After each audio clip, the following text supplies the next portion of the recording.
religiões do mundo.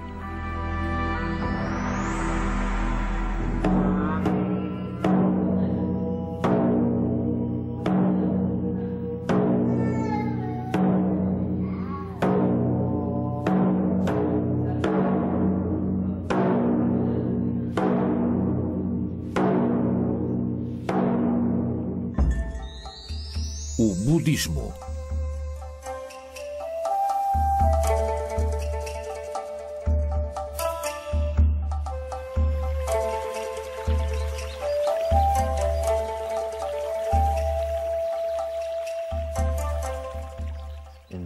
No budismo Zen, a verdade significa ver a realidade como ela é, sem projeções. O céu é azul, a relva é verde, a água é úmida.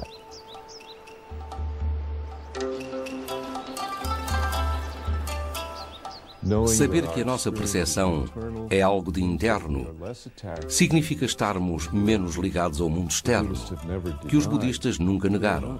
Eles não são nihilistas, nunca defenderam a inexistência do mundo real. Neste estado, a linha de pensamento inclui a ganância, o ódio e a ignorância.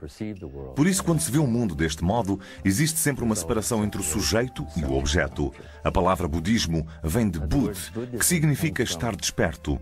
Assim sendo, normalmente diríamos Buddha Dharma, desperto para a verdade.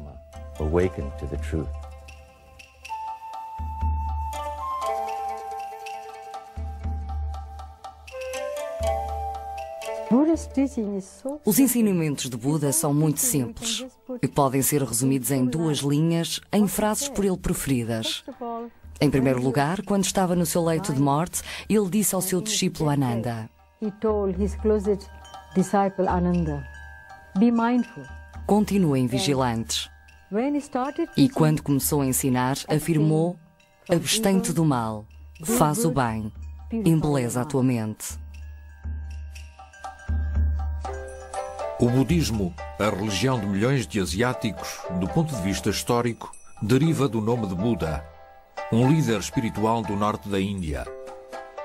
O termo Buda significa uma pessoa totalmente iluminada, e o budismo tornou-se a religião ou filosofia de vida de milhões de pessoas que são guiadas por esta antiga tradição de procurar a iluminação espiritual.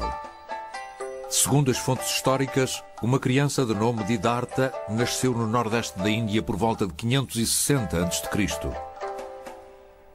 O seu pai, Suddhodana, era o chefe da família real Gautama, pertencente ao clã guerreiro Shakya, no sopé do atual Nepal.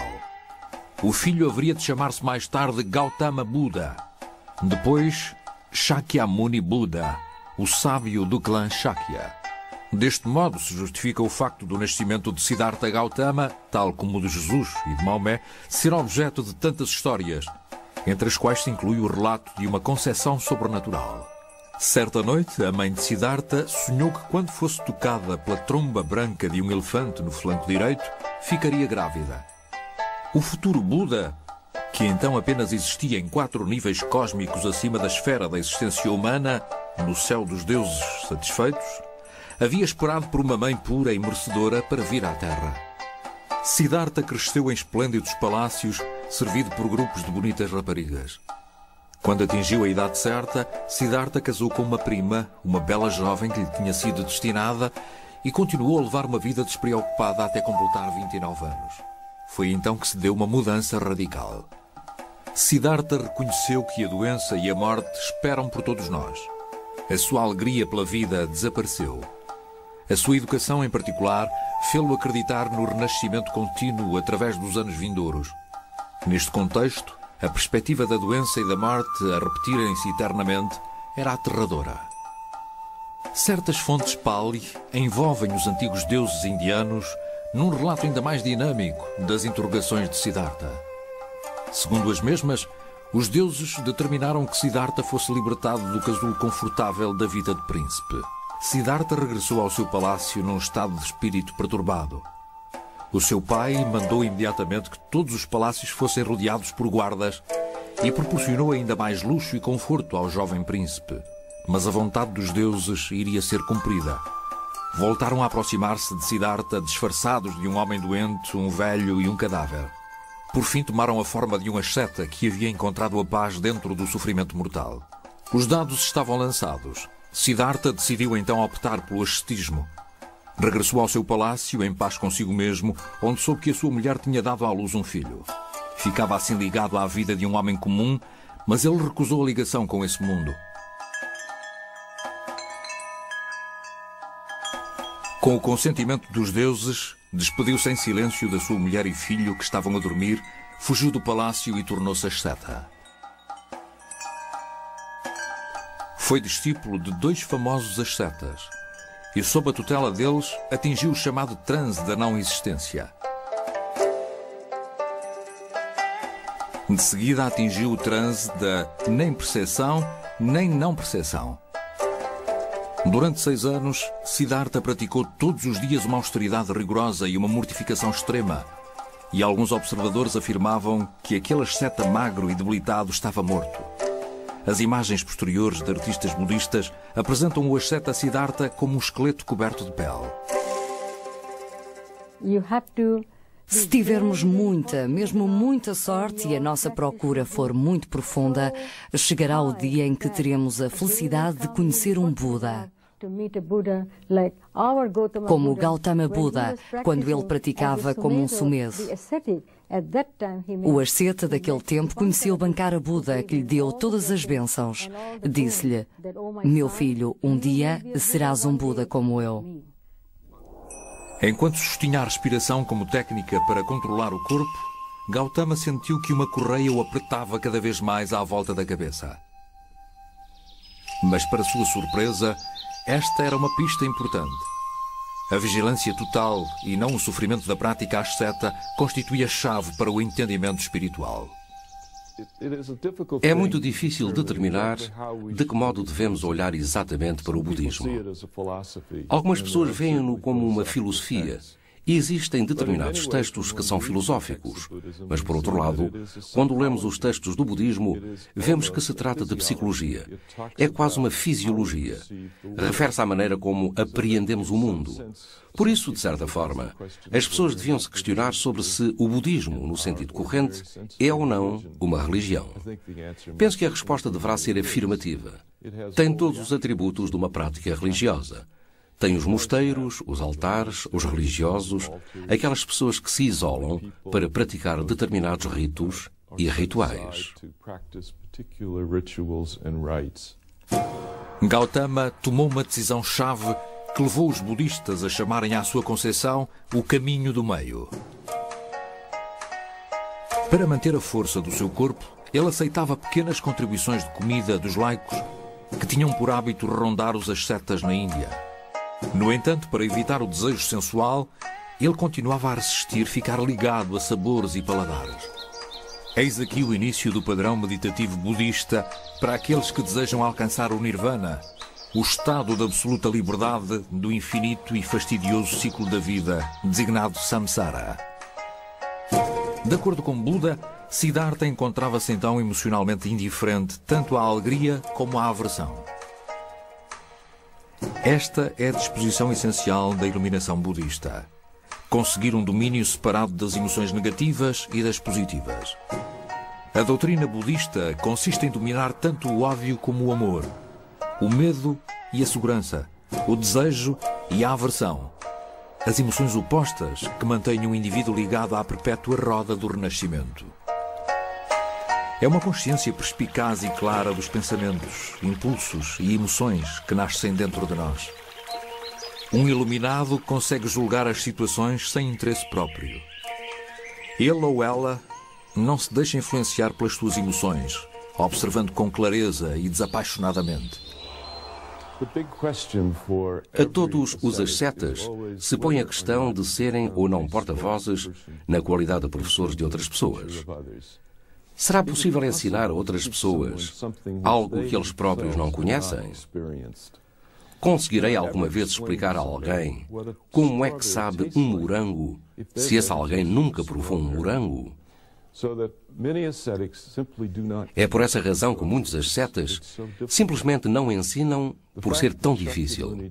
O facto de Shakyamuni se ter decidido a ensinar publicamente e com o seu talento e através do uso de palavras ter descrito a experiência da sua iluminação foi um acontecimento importante na evolução desta religião. Se ele não tivesse feito o seu primeiro sermão, se ele não tivesse feito disso um acontecimento público, então, como é óbvio, o budismo não se teria transformado numa das grandes religiões do mundo. Mas ele tomou essa decisão, expressou tudo por meio de palavras, e foram essas palavras que formaram a essência da primeira escritura dos budistas. De acordo com a tradição, Buda fez o primeiro sermão no Parque dos Veados em Sarnath, na Índia, perto do que é agora Varanasi. Gautama Buda começou o sermão discutindo a nobre verdade do sofrimento, a consciência profunda e universal de que a existência humana é temporária e cheia de infortúnios. A doutrina budista é sobretudo famosa pelas 4 verdades nobres. A primeira verdade é, de um modo geral, o sofrimento. Muitas pessoas questionam-se sobre o que isto significa, porque podia parecer que o budismo é uma religião muito pessimista. Outras sugerem que esta verdade indica que a vida é insatisfatória, ou seja, tudo o que fazemos torna-se de uma maneira ou de outra insatisfatório. Posso dizer que estou cansado e sento-me. Depois afirmo que estar sentado é maravilhoso, não se sofre. Contudo, se ficar sentado num avião de Londres para Chicago, direi certamente que estar sentado não é satisfatório. Nesta medida, os budistas afirmam que seja o que for que façamos, a insatisfação acabará por instalar-se, e o sofrimento advém do facto de querermos o contrário. Os budistas dizem que temos de lidar com o facto de as coisas serem assim. E como é que nos livramos disto? De que forma podemos determinar que é assim? Qual é a escapatória? Para os budistas, tem tudo a ver com o discernimento.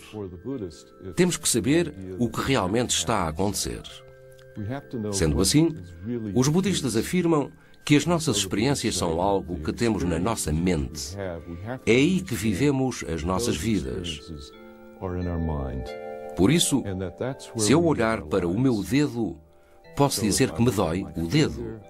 Mas os budistas afirmam, não. O dedo não está a doer. A dor é algo que está gravado e que é sentido na nossa mente. Eu podia amputar o dedo e esse dedo nunca mais iria sentir dor. Neste ponto apercebemos-nos de que todos os aspectos da vida são impermanentes. Temos de ver que aquilo a que chamamos o nosso ser é essencialmente irreal e que a natureza da vida é inquieta e insatisfeita. A primeira percepção que Buda teve foi a do sofrimento. De facto, quando vi isto pela primeira vez, pareceu-me muito negativo. É simplesmente um facto. Não é a negação da vida. Assim, apercebemos-nos do verdadeiro significado da vida. Quando saímos do ventre das nossas mães, começamos a chorar. A dor de ter nascido é o Dharma de ter nascido, a lei do nascimento.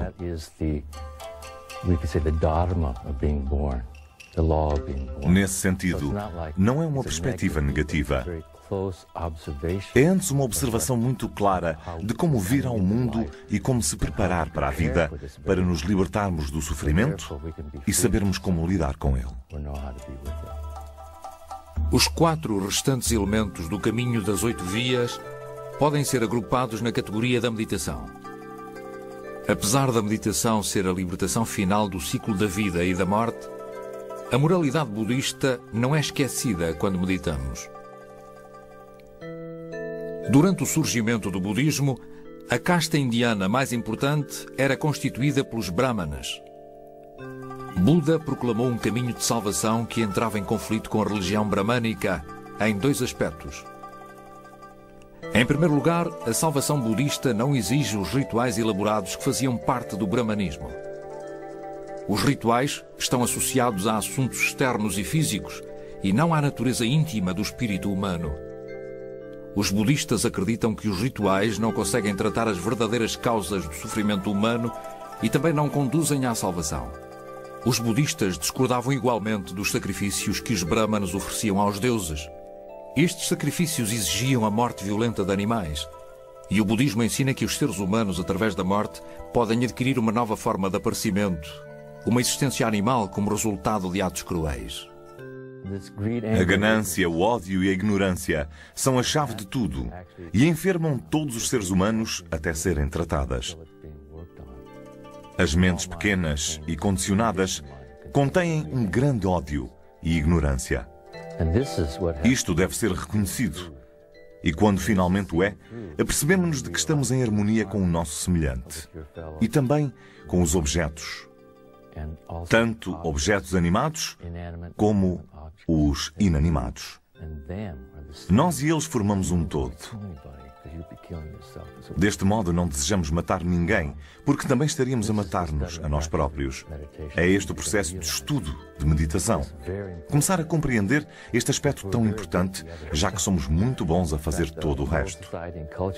De facto, toda a sociedade e as culturas são como uma forma de conspiração contra o espírito. O que sinto é que, à medida que nos aproximávamos do ano 2000, o número 2000, só por si, já fazia as pessoas sentirem falta de qualquer coisa.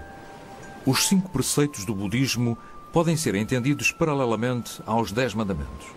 Podem ser traduzidos da seguinte forma: não matar seres humanos ou animais, não roubar o que não nos pertence, não difamar nem mentir, não levar uma vida dissoluta, não beber bebidas embriagantes ou tomar drogas. A doutrina budista salienta constantemente que o nosso destino é o resultado das ações passadas. A fealdade, as deficiências ou deformações físicas, a doença ou má sorte devem-se aos nossos próprios atos do passado. O karma é basicamente a ação, ou seja, a lei moral de causa e efeito. Tudo tem uma causa e um efeito. Nesta medida, na meditação, tentamos libertar-nos desta causa e deste efeito, construindo um buraco por onde podemos espreitar. As pessoas falam como se o budismo ou o Buda Dharma fosse diferente de se tornar uma pessoa de bem. Quando nos queremos tornar pessoas de bem, quando queremos fazer o bem, tornamo-nos num objetivo. Temos o objetivo de sermos bons, de sermos aquilo que pensamos ser bom e devemos, inclusivamente, transcender tudo isto. Sendo assim, no budismo Zen, não nos tornamos uma pessoa boa, mas sim um ser humano. E quando nos transformamos num ser humano, então adquirimos a nossa natureza. Reconhecemos a bondade natural em nós próprios e nos outros. A bondade não é fazer boas ações para as outras pessoas, mas sim adquirir individualidade. E a maior recompensa é servir os outros.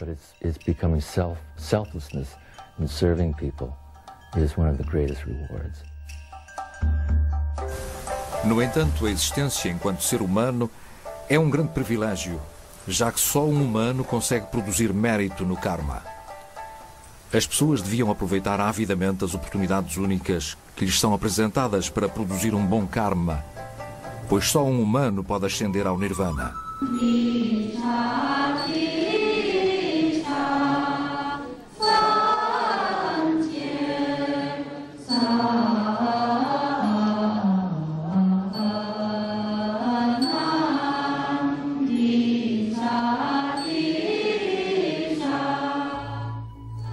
No pensamento popular budista, não são apenas o amor e o ódio que são transportados de uma vida para a outra. São igualmente transmitidas as características pessoais e as memórias do subconsciente. Os gênios podem subitamente surgir numa família aparentemente normal. Um casal apaixonado pode se reencontrar noutra vida. Uma criança que se pareça muito com um antepassado já falecido deve ser esse antepassado, renascido nessa forma nova. E assim sucessivamente.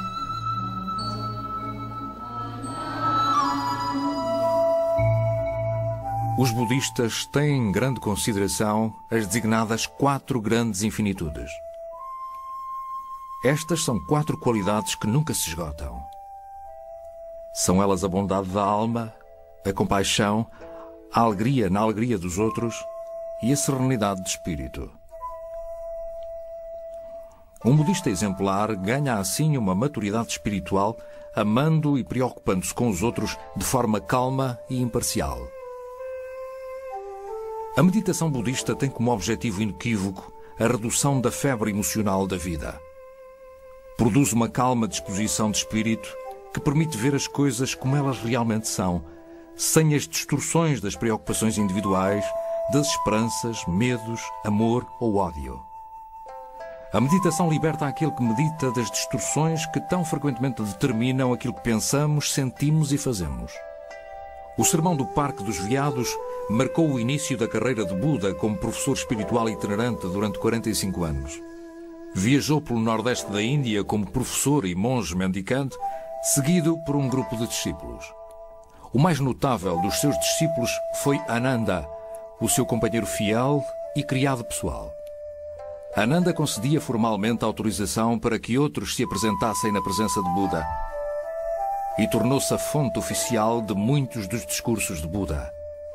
Todas estas tarefas exigiam tanto dele que não teve tempo de atingir a sua própria iluminação. A vida de Buda chegou ao fim quando ele comeu comida envenenada que lhe foi oferecida acidentalmente por um ferreiro chamado Shunda. A lenda conta que o sábio Buda tinha conhecimento de que a comida tinha veneno, mas ele não estava disposto a recusar algo que lhe era oferecido, dando depois ordens para que a restante comida fosse destruída. Buda deitou-se do seu lado direito, na chamada posição do leão. Forneceu instruções aos monges para permitirem que os seus discípulos laicos tomassem todas as decisões acerca do que seria feito com as suas cinzas. Estas cinzas transformaram-se numa poça preciada. Buda afirmou que Shunda não devia ser culpado pelo acidente. As boas intenções do ferreiro iriam produzir um bom mérito para a sua próxima reencarnação e, além disso, já era a altura de Buda abandonar o mundo dos homens.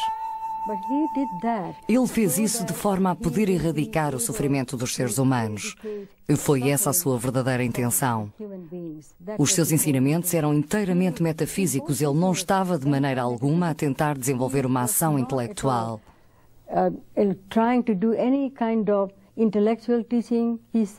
Buda afirmou: se realmente me amais, então ponde em prática o que eu digo e não ficais nas teorias. A prática é muito superior aos ensinamentos.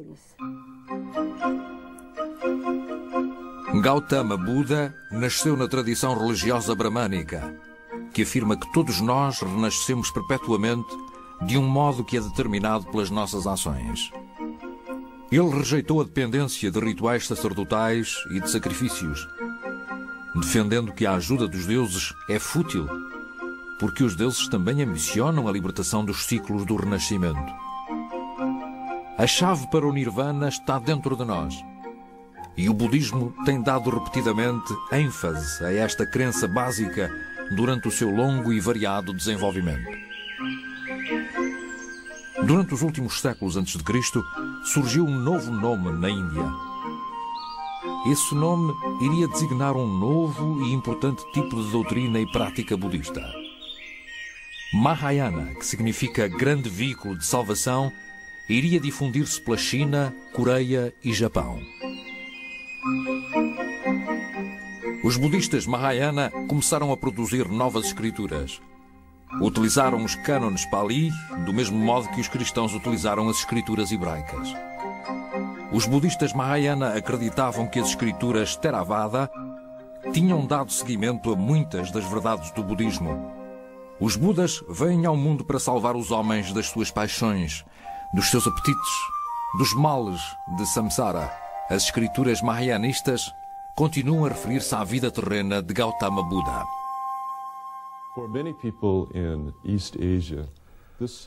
Para muitas pessoas na Ásia Oriental, esta seleção redundou no chamado Sutra do Lótus. Este texto tem sido dominante na vida budista japonesa e tem sido extremamente importante tanto para a Coreia como para a China. E é o texto da Mahayana que ensina a doutrina mais importante na tradição budista, ou seja, o trabalho feito por Buda é algo acessível a toda a gente. Existe assim um tipo de doutrina de salvação universal no Sutra do Lótus, que tem exercido uma atração gigantesca ao longo dos séculos. A flor de lótus é um tipo de nenúfar, sendo também um símbolo budista popular e mundialmente difundido. O lótus cresce por entre o lodo e a sujidade de um pequeno lago, vindo a transformar-se numa bela flor à superfície da água. O lótus é bem o símbolo perfeito de uma vida de pureza vivida no meio de um mundo corrupto. O Sutra do Lótus, escrito em sânscrito, provavelmente durante os séculos III ou IV a.C., foi traduzido para chinês durante os séculos IV e V.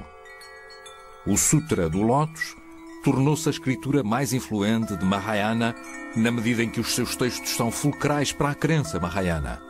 A principal tarefa do budismo Mahayana foi a reinterpretação das velhas doutrinas, crenças e práticas budistas. O objetivo era seguir os ensinamentos de Buda.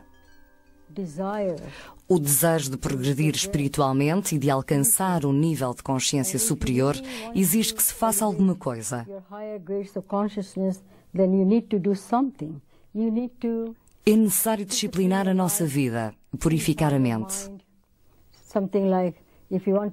Quando queremos plantar um vegetal ou uma flor, precisamos de cultivar um pedaço de terra primeiro e, do mesmo modo, se quisermos praticar o Dharma, temos de cultivar a nossa mente.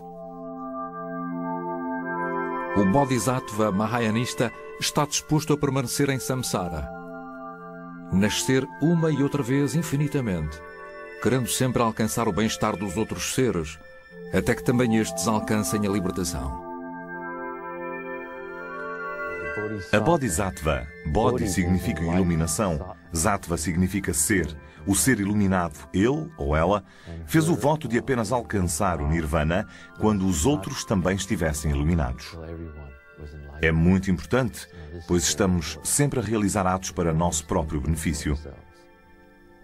A Bodhisattva está à espera de todos, de que a humanidade obtenha a iluminação antes dela entrar em Nirvana. Assim, à frente, olhamos para o rosto dela e verificamos que está bastante calma. E os outros 3 rostos por cima dela também estão calmos. Mas se a virarmos no sentido dos ponteiros do relógio, os rostos vão ficando cada vez mais marcados pelo ódio, frustração, inquietação e horror. Até que chegamos ao último, e esse exprime devastação, desespero e desânimo. Devastation, despair, esta parte corresponde à maioria dos jovens, ou a todas as pessoas, mas estou a pensar nos jovens porque eles matam-se, cometem suicídio. A Bodhisattva usa uma coroa, porque faz parte da vida. Nós possuímos uma mente e um corpo. Vamos encontrar isto quer sejamos budistas ou não. Por isso ela usa uma coroa, representando o seu caminho. No entanto, ainda eram necessários monges e mosteiros. Um laico não podia acalentar a esperança de renascer como monge. Todos podiam seguir o caminho de benevolência do Bodhisattva. E a vida mais estimada passou a ser a vida da entrega pessoal ao mundo comum. Dentro do budismo, o karma de uma pessoa representa o poder dos seus atos voluntários para determinar o renascimento da vida seguinte. Aquele que pratica o mal renasce para destinos desagradáveis ou penosos, e os que praticam o bem renascem para destinos agradáveis.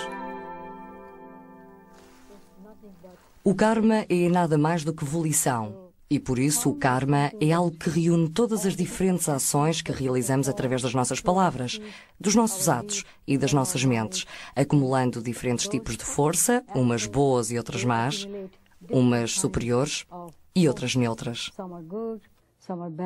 Some are superior, some are neutral. As boas ações e as conquistas da meditação recebem ambas recompensas fabulosas nos domínios superiores da satisfação. A vida é o mais alto nível de todos, o nível da nem percepção nem não percepção, que dura 84.000 anos, o Kalpas. Apesar de uma existência tão longa durar aparentemente uma eternidade, chega sempre ao fim. 100 anos nos céus da satisfação não parecem ser mais do que um dia na vida de um ser humano. E por essa razão, os anos fluem rapidamente, até que o bem-aventurado, um Deva, ou Deus, renasce sob a forma humana.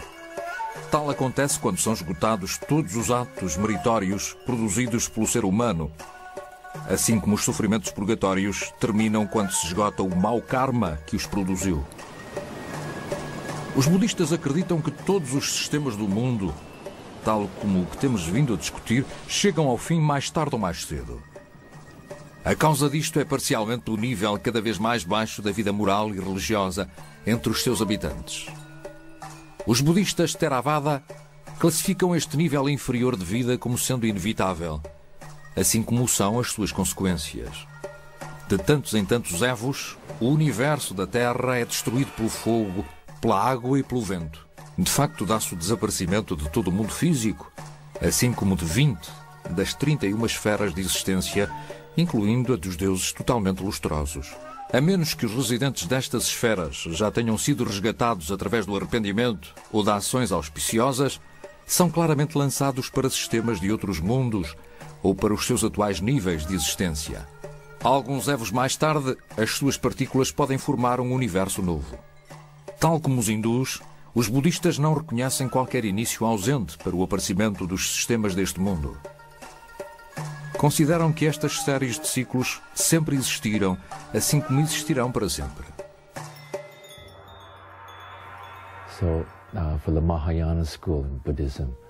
Deste modo, para a escola do budismo Mahayana, o ideal do Bodhisattva, ou o voto da Bodhisattva, é uma das coisas mais importantes. Não se trata apenas de praticar o bem, de salvar pessoas, mas sim de seguir a sua vida, o seu caminho, partilhando-o com todas as outras pessoas. Okay.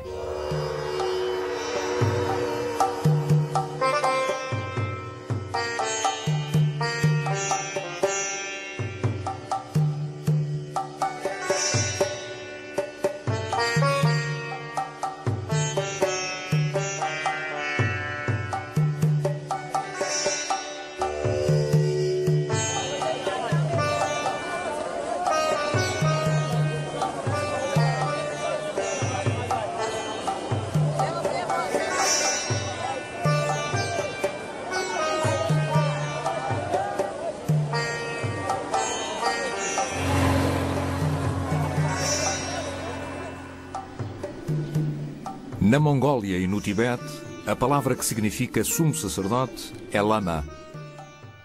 Um novo Dalai Lama é escolhido através de um processo moroso e prudente. Alguns anos depois da morte de um Dalai Lama, é escolhido um comitê de investigação composto por monges mais velhos e respeitados.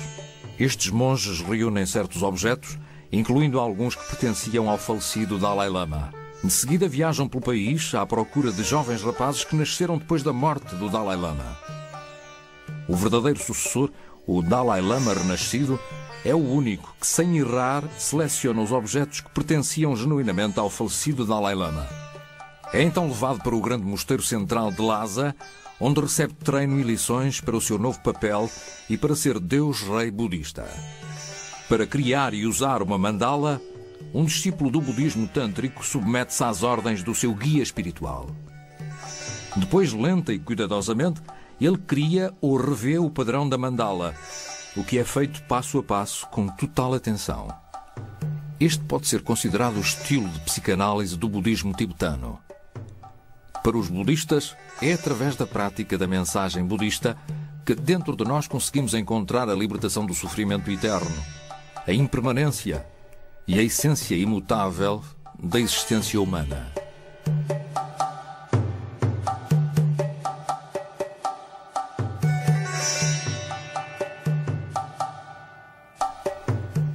Os budistas tibetanos usavam também mantras, que significam sons sagrados em sânscrito.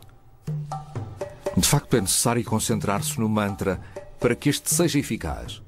E o budismo tibetano tem sido por vezes apelidado de budismo Matrayana, devido ao uso extensivo que é feito dos mantras.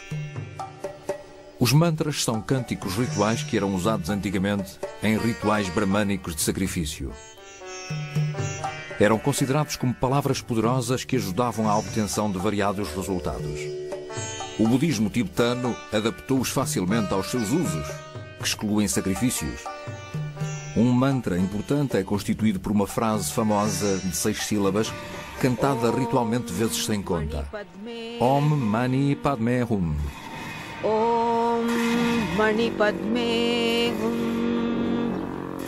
Om Mani Padme Hum. Om. Como acontece com o círculo sagrado da mandala, as sílabas sagradas do mantra devem tornar-se uma parte de quem as enuncia. São utilizadas para as pessoas se libertarem de impurezas, para atingirem estados espirituais cada vez mais elevados e, finalmente, para alcançarem a libertação espiritual. Uma última característica do budismo tibetano é o ensinamento budista sobre o processo da morte, designado por bardo. Aqui, tal como na mandala, o moribundo é confrontado com várias formas, tais como demónios, deuses e bodhisattvas, que representam os traços bons e maus da própria pessoa de uma forma gráfica. No budismo tibetano, a morte é considerada uma transição gradual para uma nova vida, tendo a duração de cerca de 7 dias. Um assistente espiritual repete instruções e palavras de encorajamento no ouvido da pessoa que está a morrer. Deste modo, o budismo tibetano garante uma passagem segura para uma nova e boa existência. O budismo entrou originalmente no Japão em meados do século VI através da Coreia, onde estava ativo desde os finais do século IV. Foi oferecida uma imagem de Buda ao imperador japonês, juntamente com alguns monges que sabiam executar práticas rituais. A partir deste breve início, o budismo transformou-se numa importante força religiosa e cultural no Japão durante cerca de 1000 anos. Através da inclusão de todas estas deidades e destes espíritos locais, conseguiram incorporar as pessoas daquele lugar na tradição budista, por meio da aceitação e da extrema tolerância relativamente às tradições das religiões locais. Esta constitui uma das razões pelas quais penso que o budismo nunca se envolveu numa guerra religiosa. Eles não exigem que as pessoas abandonem as suas crenças para se tornarem budistas. Uma das novas seitas, exclusivamente japonesa, tem o nome de Shingon, que significa palavra verdadeira. O Shingon foi estabelecido nos inícios do século IX, num grande templo situado no Monte Koya, a cerca de 80 km de Kyoto, na parte sul da principal ilha do Japão, Honshu. O Shingon, ou palavra verdadeira, é composto por um grupo de mantras de 2 escrituras indianas, não se tratando apenas de uma escritura. O uso adequado e os significados destes mantras são apenas revelados àqueles que se iniciam na seita, razão pela qual o Shingon é designado por budismo esotérico, ou budismo de ensinamento secreto. Foi localizada nestas montanhas uma seita budista esotérica no tempo de Saisho, fundador do budismo Tendai. Saisho, um devoto monge japonês do século VIII a IX, proveniente de Nara, tentava escapar à influência da vizinha corte real japonesa quando se mudou para longe, para o Monte Hiei, que domina a moderna cidade de Kyoto.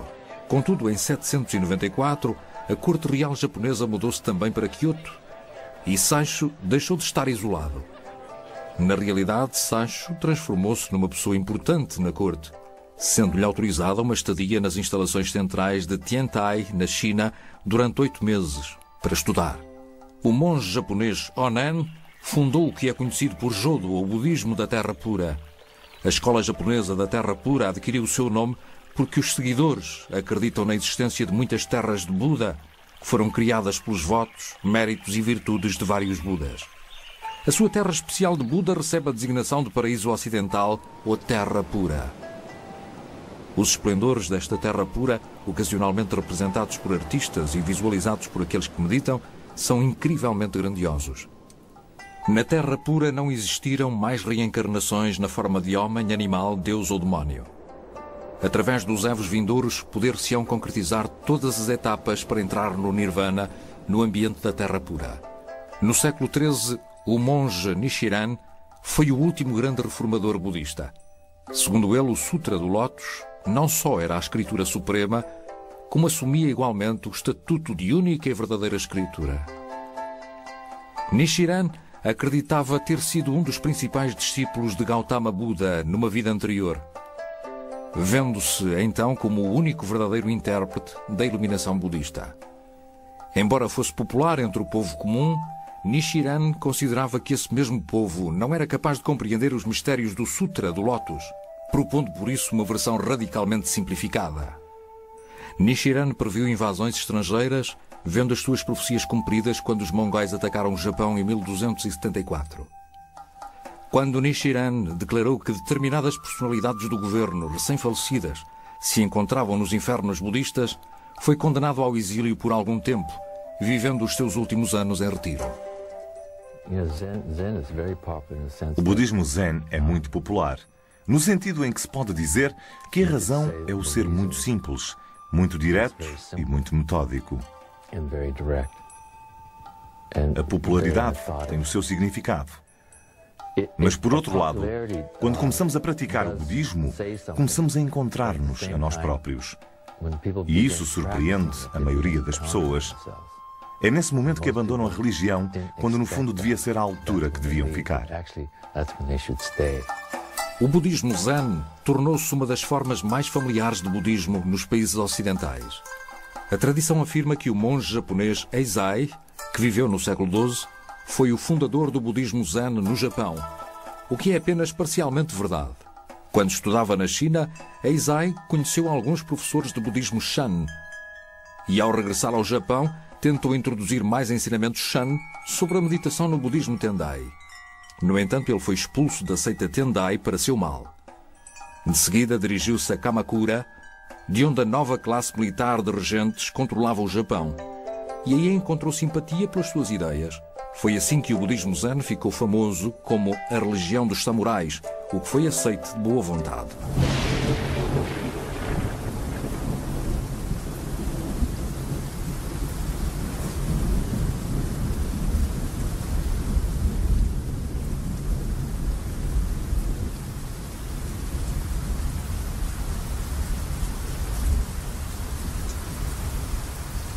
O vazio tem uma certa conotação negativa. É frequentemente mal interpretado, mas existe uma forma tradicional de encarar o vazio composta por 3 partes. Uma delas é teórica. Chamamos-lhe Zen teórico. Segundo esta teoria, a forma é o vazio e o vazio é a forma. É esse o tipo de pensamento correto. Todas as coisas são uma só. A segunda parte é o Zen, onde se diz que o vazio não existe e a forma não existe também. Essa é a segunda parte. Basicamente, não se pode dizer nada quanto a isto.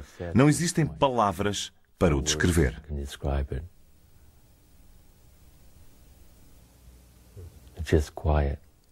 Apenas o silêncio. A terceira parte diz que a forma é forma, o vazio é vazio.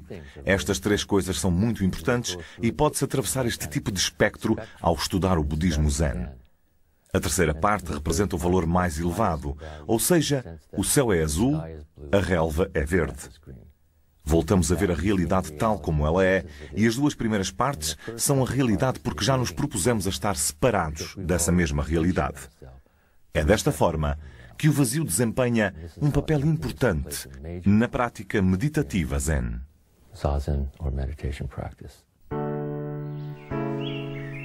A ênfase filosófica do budismo Zen japonês encontra-se na doutrina de Nagarjuna sobre o vazio. A ideia de que as palavras e as doutrinas não constituem a verdade absoluta. Contudo, de um modo geral, o objetivo central do budismo Zen é atingir a mente budista. O objetivo imediato do Zen é observar a nossa verdadeira natureza enquanto ser humano, ou seja, reconhecer a natureza budista. É então que se alcança a iluminação através da percepção da verdadeira realidade da nossa existência diária, quando corretamente apreendida. A meditação budista pretende claramente reduzir a febre emocional da vida. Produz uma vigilância clara e calma que observa as coisas como elas são na realidade, sem as distorções de preocupações, esperanças e medos, amores ou ódios. A meditação liberta aquele que medita das distorções que tão frequentemente determinam o que pensamos, sentimos ou fazemos. Aqui, o mundo e o indivíduo são vistos de uma forma nova e revolucionária, de modo que a sua essência, realidade ou existência não possam ser reduzidas a afirmações intelectualizadas. A força vital da vida deve ser sentida a cada momento, em todos os nossos atos, mesmo que eles sejam comuns ou triviais. A iluminação Zen é um estado de espírito livre de fronteiras culturais e torna-se livre e espontâneo em todas as ações na consciência. O ser total está completamente envolvido em todos os atos e em todas as experiências. No Zen, todas as ações são verdadeiramente budistas.